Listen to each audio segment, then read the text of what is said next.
Hello, स्वागत है आप सभी का ऑर्गेनिक क्लासेस में। आज जो हमारे पास चैप्टर है जिसके बारे में आज हम लोग पढ़ने जा रहे हैं उससे आप लोग परिचित जरूर होंगे। इसका नाम है ट्रिग्नोमेट्री यानी कि त्रिकोणमिति। ये क्लास 10th एंड 12th दोनों के लिए इसलिए इम्पोर्टेंट है कि क्लास 10th में 10 मार्क्स एंड क्लास 12th में ये लगभग 13-14 नंबर का पूछा जाता है, UP board and CBSE board दोनों में। तो त्रिकोणमिति को बिना टाइम वेस्ट किए हम स्टार्ट करते हैं कि त्रिकोणमिति कहते किसे। त्रिकोणमिति दो शब्दों का एक ऐसा मेल है जो त्रिकोण तथा मिति से बना है। त्रिकोण जहाँ पर स्टैंड करता है, त्रिकोण मीन्स होता है त्रिभुज और मिति मीन्स होता है मापन करना यानी कि मेजरमेंट करना। The measurement of triangles is known as the trigonometry, यानी कि त्रिकोणों का मापन ही, त्रिभुजों का मापन ही त्रिकोणमिति कहलाता है। सिंपल सी बात है, 2 नंबर का क्वेश्चन पूछ सकता है। तो त्रिकोणमिति में आते हैं, सबसे पहले स्टार्ट करते हैं त्रिकोणमिति में होता क्या क्या है। त्रिकोणमिति में सबसे पहले स्टैंड लेते हैं हम लोग अनुपात। त्रिकोणमिति का रेशियो जो होता है, ट्रिग्नोमेट्री का रेशियो जो होता है उसको देखते हैं। तो सबसे पहले तो हम एक त्रिभुज लेंगे। त्रिभुज क्या होता है? 3 रेखाओं से 3 साइड से घिरी हुई एक ऐसी बंद आकृति जिसमें 3 कोण बनते हों, त्रिभुज कहलाता है। यहाँ समकोण त्रिभुज लिए हैं। समकोण त्रिभुज एक ऐसा त्रिभुज होता है जिसका एक एंगल 90 डिग्री का हो, तो ये समकोण त्रिभुज है। देन इसको याद रखेंगे आप।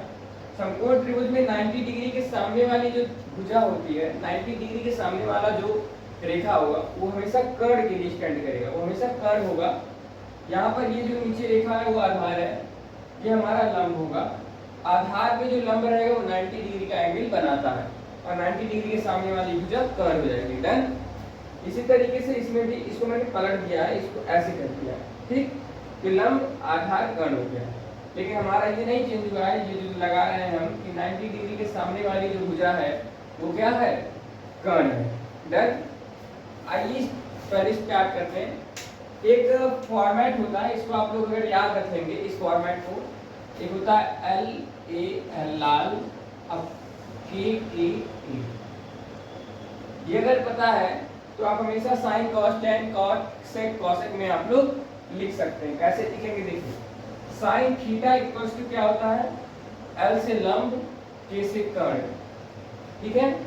तो लंब बटा कर्ण, तो लंब क्या है? BC और कर्ण क्या है? AC या CA, दोनों में से एक लिख सकते हैं, तो हमने AC लिया। कॉस थीटा क्या होता है?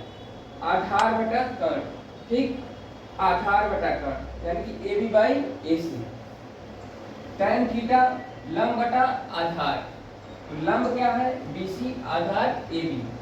इसी तरीके से cosec थीटा, cosec यहाँ से स्टार्ट होगा, कर्ण बाई लंब, कर्ण बाई लंब। डन। फिर होगा sec थीटा, कर्ण बाई आधार, कर्ण AC, आधार AB।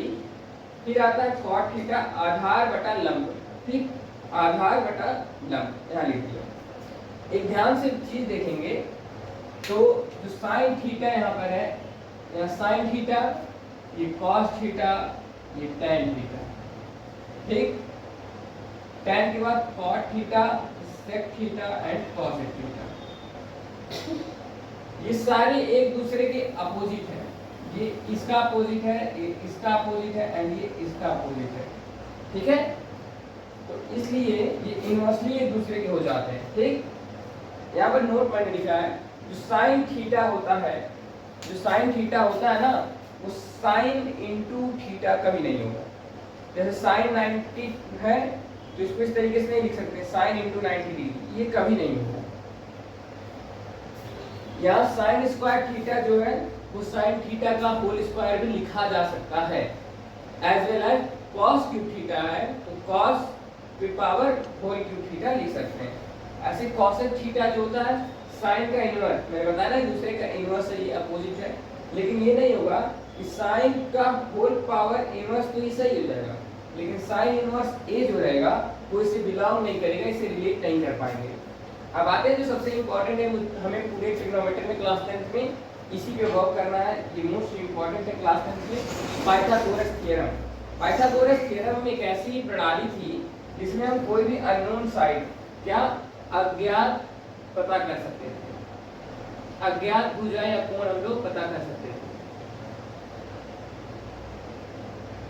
इस प्रणाली से, पाइथागोरस थ्योरम से हम लोग कर्ण, लंब, आधार कोई भी एक साइड पता कर सकते थे।